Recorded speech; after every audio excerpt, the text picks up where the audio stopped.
you're passionate about transforming retail operations and improving performance, plus you're accountable for key change projects and programs in your company, then you're in the right place.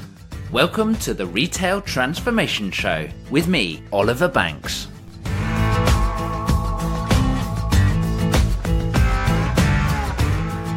Well, hello there and welcome to episode 32 of the Retail Transformation Show.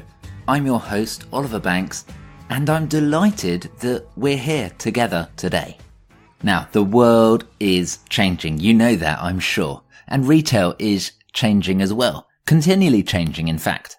And with that, what we're now seeing is a recognition that the fact that the work is changing as well. The jobs are changing. The skills are changing.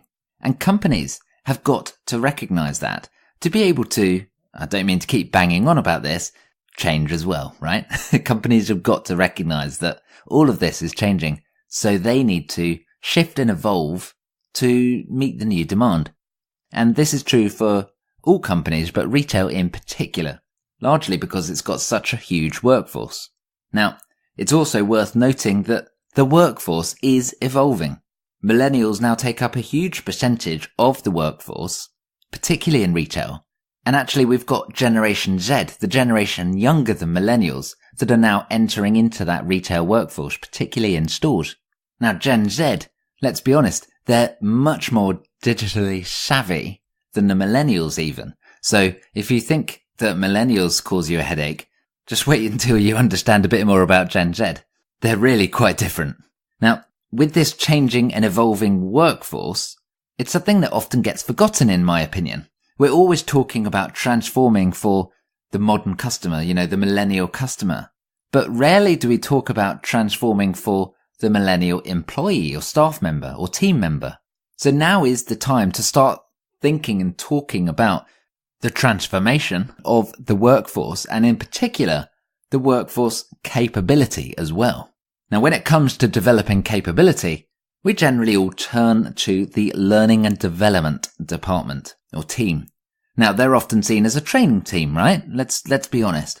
And often their role can be reduced to organizing, facilitating training courses, really with the aim of solving a problem or equipping some new skills. But that's not what they should be for. And I know my special guest today would strongly argue that L&D, learning and development, need a seat at the strategic table. And they should really be accountable for creating the workforce of the future that will deliver the strategy that the company wants to achieve. So I'm delighted to once again welcome Paul Jocelyn back onto the Retail Transformation Show. Now, Paul, you may remember, was actually one of my special guests back in episode 13. So if you've not taken a listen to that, do at some stage go back and listen to that one in the archives. You can find it at ob&co.uk/13. Now, Paul works with business leaders and HR teams and learning and development teams to really pull them together and help an organization to understand the role of learning and more specifically, the art of the possible when it comes to the role of learning and how that can actually enable the wider strategic vision to be delivered. He's got a ton of good stuff to say, so I say without further ado, let's jump on in to my conversation with Paul Jocelyn. This is part 1 of 2, so make sure you subscribe and you can pick up the rest of the conversation next week. Here we go.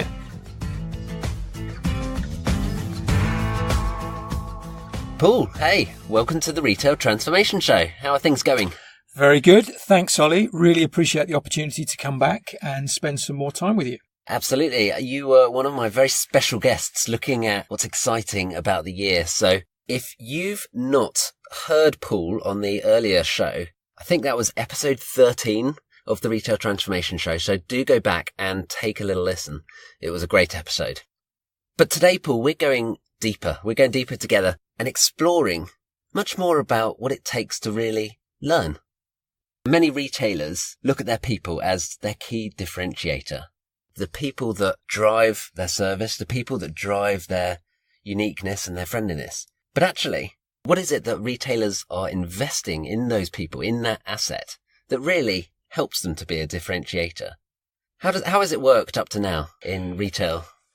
Yeah, I think that's a great question, Ollie. And often it's worth looking back. So historically, of course, when we think about training in retailers, very compliance focused. So naturally, very process led, very much around getting to simple, sustainable, scalable routines and ways of working.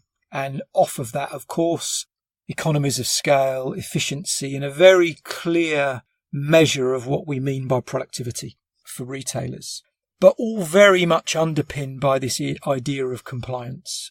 So thinking of things like training record cards, making sure everyone has, have you done this particular training course? Yeah. Yes, I have, on this particular date. Thank you very much. Yeah. Right. Well, you're the expert on it then. Absolutely. So areas of retail, rightly so, if we think about our health and safety obligations, if we think about food safety, all of the legislative challenges, rightly so, the compliance mindset drives consistency and confidence and allows retailers to meet their obligations and responsibilities to their customers, if we think about safety, of course, and to their employees.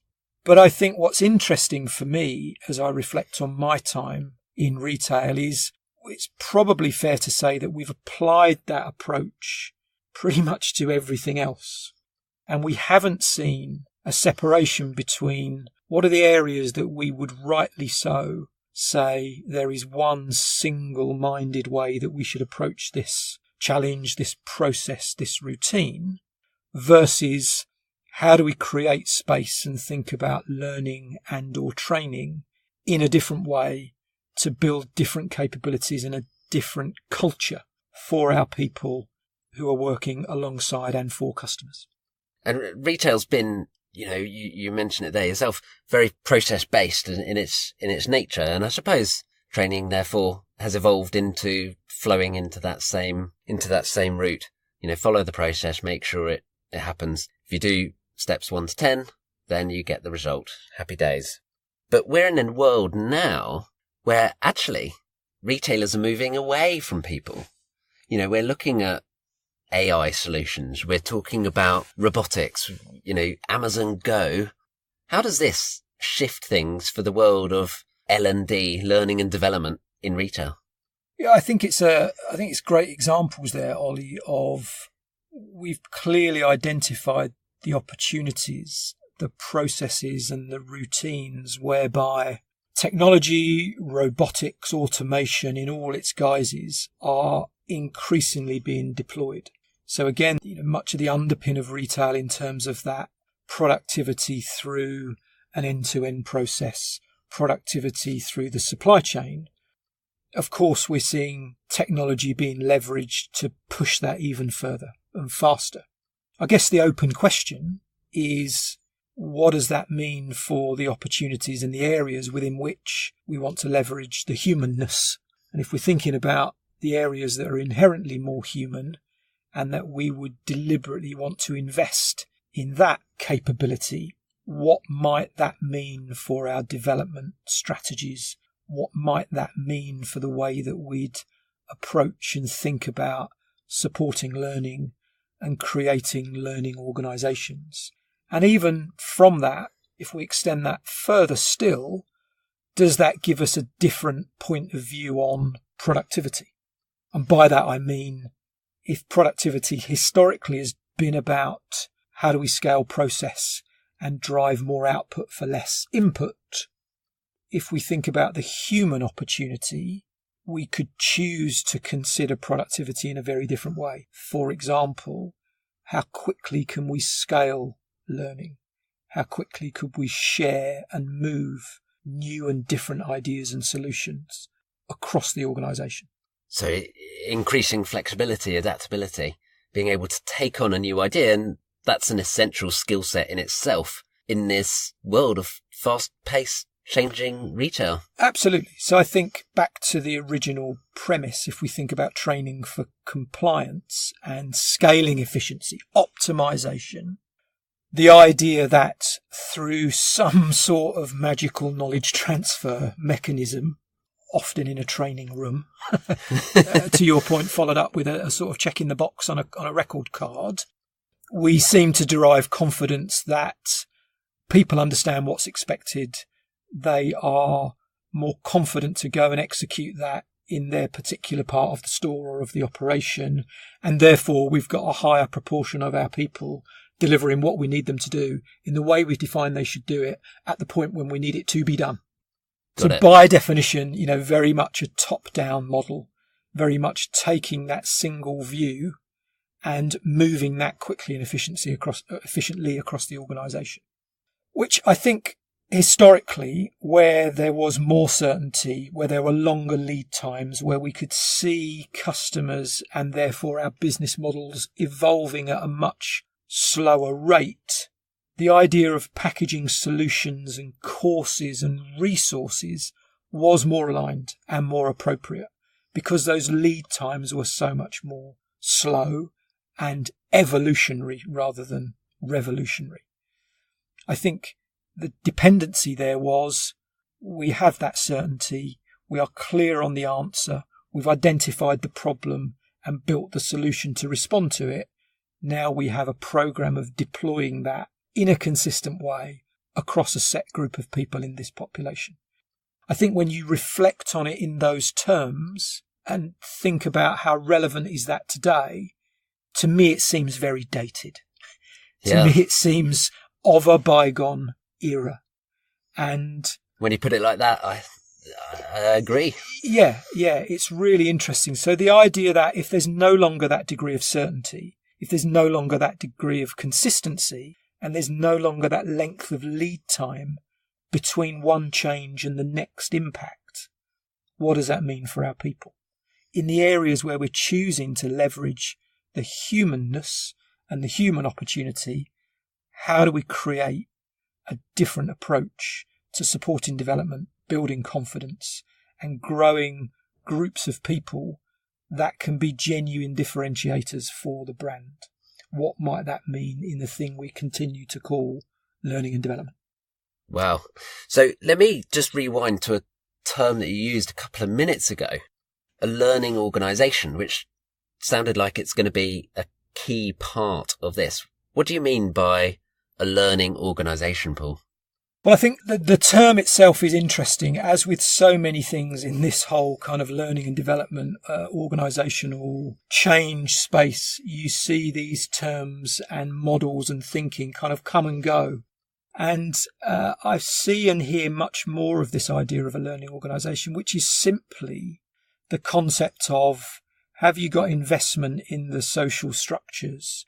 Have you got a mindset that is about recognising and encouraging and enabling adaptability, rather than this idea of we create value by conforming to a top-down model? So we're thinking about community learning, for example, so learning together through experience, is that right? Yeah, definitely. So again, this idea of social learning. So if we think about in retail and in so many other sectors, we really talked about this theme quite a lot already. We really have replicated school in the workplace. Yeah. It's been very much an education model. Here's a set of resources. Here's a set of tools. Regardless of the problem, the answer's invariably training in some guise, a course, or some sort of e-learning, depending on the infrastructure and the technology, particularly in the store side. Slightly easier in the head office environment for retailers. But I think what we're seeing into this humanness challenge is more of a realisation that if and where our people are going to genuinely differentiate, how do you create the social structures? How do you start to choose to shift from people who are great at complying to those who've got the space and the expectation to bring a bit more of themselves to their work, to feel that they've got a bit more confidence and, to be fair, a bit more backing from their leadership teams to make more autonomous choices, think about solutions at closer to the customer, think about the choices that they could make at the sharp end, as it were, and really start to take responsibility in a different way, rather than simply being part of just that productivity-led, case rate-led, item throughput at the checkout-led machine, as it were. Absolutely.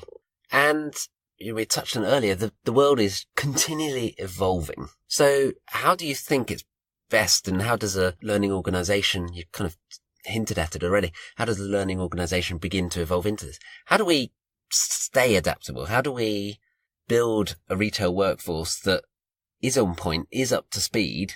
They're complying with the relevant pieces, health and safety and so on. Sure. But they're flexible to say, we're going to look at social media. We're going to be thinking about different ways of thinking, different ways of interacting. We're getting new generations of consumers coming through now. So I was reading an article about Generation Alpha. This is the youngsters at the moment that are coming through after Gen Z, and actually how they're going to be different. They're learning about life in a world where social media has always existed. Why would you ever not have something like that? How does a retail workforce become adaptable in this new digital world? Yeah, I think it's a great question. And if we focus on the store operation and the challenges there, I go back to the point that if you're going to continue to invest in people, it makes sense to leverage the humanness. Absolutely. Yeah. So I think rather than it being a zero-sum game, and at some point that process, that we will find an automated alternative, and it's just a matter of time over this continuum. I think there's a deliberate choice to say, if we think about our brand and what is inherently human, and we want to make that decision to invest in people with our customers, how do we accelerate that as a point of difference? So the question on learning organisation or digital transformation, I think it's very easy again to get slightly sidetracked into technology and tools and systems, hardware, software, etc. But for me, what underpins that is back to social structures. And if we think about some of the features and some of the thinking, and again, some of the human opportunities, if we're going to be a team in the digital era, I like to add that era piece rather than, as I say, allowing it to get hooked into a particular piece of technology or a deployment. So if we think about the digital era, fundamentally putting more control in the hands of the individual, if we extend that argument, again, what might that look like in the hands of our people who are closest to customers? So some of those features, some of those characteristics could include, how do we empower them to generate and share ideas? Now, again, arguably, this is a long-standing challenge for retailers with ideas capture programs and rewarding ideas and things getting sent up the chain back to head office or again, very kind of typical, and we've heard it before. But if we think about the point of work and the point of challenge, how do we create more autonomy, more safety, more expectation for teams to make good choices? Where would we choose in an operation to start to decouple the process from the person? What scenarios and contexts might that create real differentiation for our business and our brand?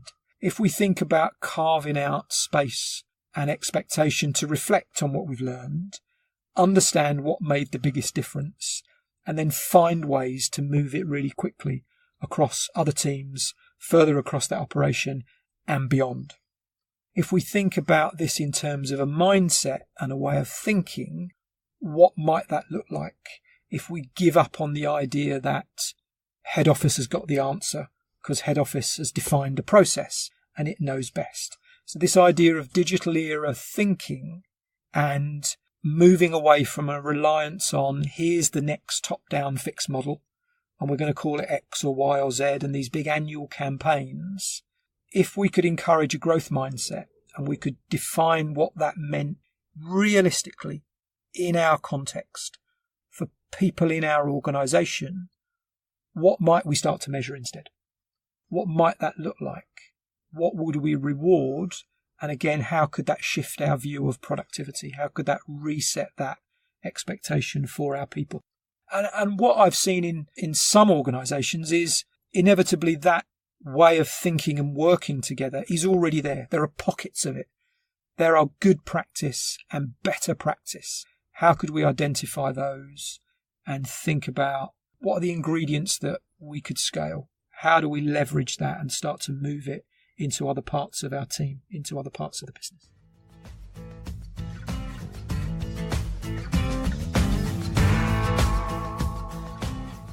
So we are going to take a breather right there. And the rest of this conversation will be finished off next week. So make sure that you hit subscribe. But if you can't wait that long and you want to get in touch with Paul, you can find him either on Twitter, where his handle is Paul Jocelyn, that's PaulJocelyn, or you can find him on LinkedIn or by email, paul@jocelynconsultinglimited.co.uk. And I'm going to put all of his contact info on the show notes page for today, which, by the way, you can find at ob&co.uk/32. Now, I'd love to hear from you about how you view learning and development, how you think about training, and what role you think they play in a wider organisation, but particularly when the world is transforming, and how they can support transformation. Or if you have a different view, it would also be great to hear and open up a conversation. So do feel free to get in touch. Either call me out on LinkedIn or on Twitter at Ollie_Banks, OLLIE_Banks. And it would be great to hear from you. So we're going to wrap it up right now. Remember to subscribe, and I will see you in the next episode.